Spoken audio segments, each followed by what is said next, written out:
So, okay, if you're playing a game, the important thing in a game is choice.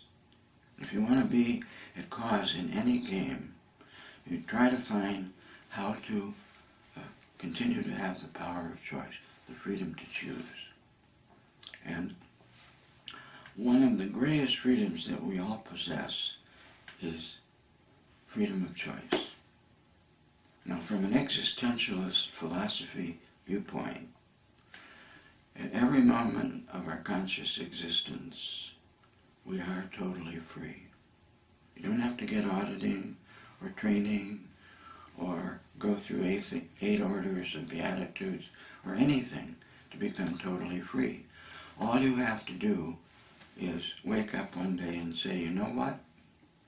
Today I can make any choice I want. I can choose to die. I can choose to live.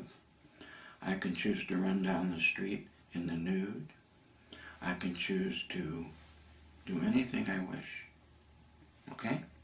I can make any choice. I can choose to be married or single. I can choose to vote.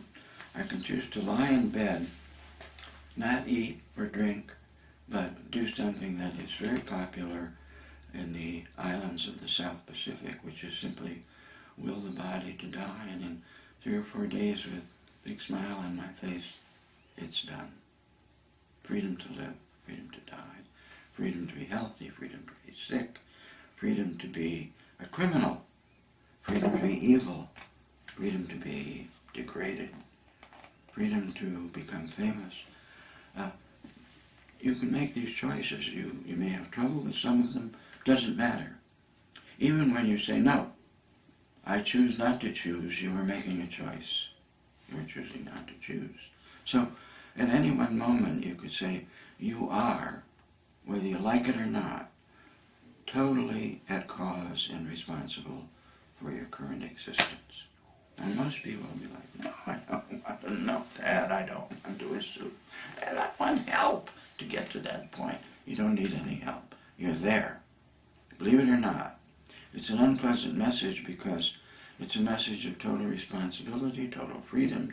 What is total freedom? It's simply that I can say right now I'm going to grab the camera and eat it. I can make that choice. Sounds ridiculous. Or I can grab and strangle myself on camera. You know, what do they call that? A death scene or, anyway. So, but your choices are infinite. You may not believe that's true, but that's one of the things that Scientology, Dianetics, if you get some of it, would help you with.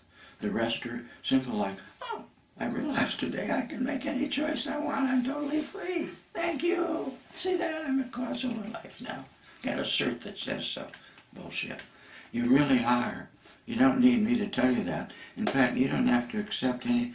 You say that Spickler is full of shit up to here. His eyes are brown. He's so full of it. And that would be a healthy thing. Anything you choose. No, most people will not allow themselves to be totally free. They have been raised and trained and enforced.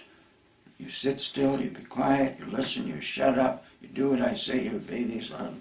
But the great achievers in life mostly went, I'm going to do what I want. Live, die, put me in prison, kill me, whatever it is. I'm going to create a revolution that will affect the whole world. Simply because I feel that free. Most people are like, no, I obey the laws, I do what my wife says, I eat when I'm supposed to, the clock tells me when to get up, the government tells me when to vote, pay taxes, the doctors say when you get real sick, come to us because we make the most money in the last 3 weeks of your life. I'll do that, of course, for the doctors and the lawyers and educators. It's a whole university over here that's dedicated to the premise that people there don't know a lot of things. We'll teach them. Even though these are people that, according to Socrates, who is one of L. Ron Hubbard's highest figures of authority, people are an infinite spirit, and that spirit knows everything. everything from to here to there.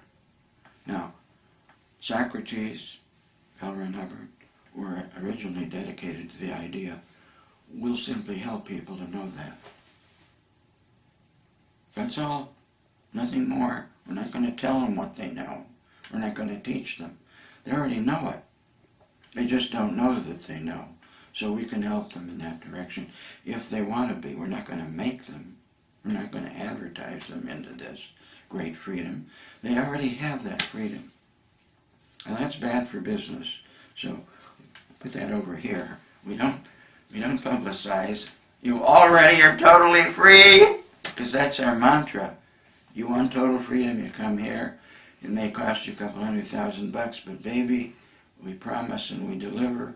You might need a review a few weeks later. Don't worry about that. We won't mention it. Or you got to come back and have your withholds pulled again because you've lived and become dirty. Don't keep advertising that people are already totally free, because that's being instead of becoming. Becoming is where the money is. Being is just, it's like spiritual anarchy. There's no rules. Don't tell people that. Okay, so here we are, AD 62 going on AD 63, and the mantra, the idea is still you are totally free. Right now, make any goddamn choice you wish. It may not be in the eyes of others, even yourself, a good choice, maybe a great choice, but it could be your choice. You can claim this much freedom any moment you want. And if I were going to be a preacher, this would be what I'm preaching. And I'm a preacher, by the way, come to think of it. In fact, in 1957, I was ordained by L. Ron Hubbard himself as a minister of the Church of Scientology, and Ron said in later years, certs and awards and all those things can never be taken away. So you could say I'm still a member of a church that no longer exists except in the past. But the past and the present are just changes of apparency of time, considerations. So that perfect church still exists.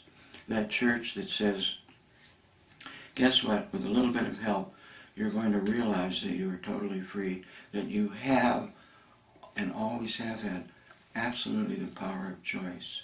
Even when you say you don't, you are exercising that power. The power to be a slave, the power to be stupid, the power to not know that you have the power of choice at any second, any choice you wish to make. Don't let the government, the police, the churches hear this. But it's the real freedom message. It's outside of morality, right and wrong, any of that stuff. That's all at a lower level where grade 2 and a lot of things apply, but they don't apply to the full range of what human and inhuman capacity is capable of. That's just a level. The church is fixated on evil. Most churches are. Because you can't go to heaven if you're evil. So, yes, even the Church of Scientology is fixated on evil. Get back in or you need another sec check. No. No, that just means we want to keep you around because you're the source of our income. Get it? And we need and want money and more buildings. Even Ron said, if you get fixated on buildings and advertising, that's not what we're all about. So what are we all about? Bottom line, you're totally free. Know it if you want to. We can give you a little help if you want it, but you shouldn't. You shouldn't want it. Just the message is you're totally free. You don't have to do anything to become totally free. You have to unbecome a lot, you could say, to be totally free. And that goes, even David Miscavige could at any moment awaken and realize what Dianetics and Scientology really were. And not have this altered madness that has the same name but isn't the thing.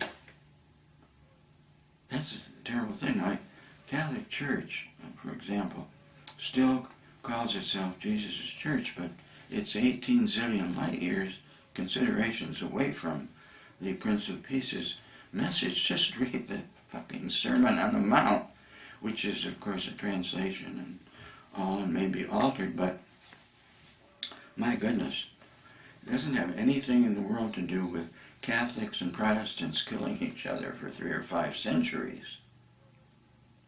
Anyway, these differences that make games possible, that's okay too.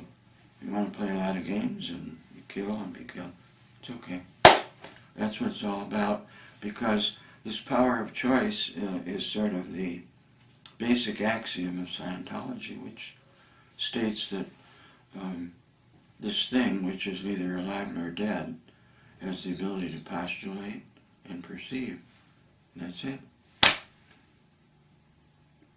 I can't really say anymore. I could idle away here by the hour and apply all of this to all kinds of things, but anybody that listening to this knows that, first of all, you mustn't take anything I say seriously unless you want to. You mustn't assume anything I have to say is true or points to the truth unless you feel like it. But if it indicates to you, that's really all I have to say, and I'm willing to repeat it endlessly, I guess. Anyway, thank you, Tatiana. And again, a giant acknowledgement to anyone that chooses to write or comment or anything to that which is referred to as my website. Do I look like a webmaster? No. Do I look like a whoremaster? More like a whoremaster or something like that, but not a webmaster. Anyway, thank you, one and all.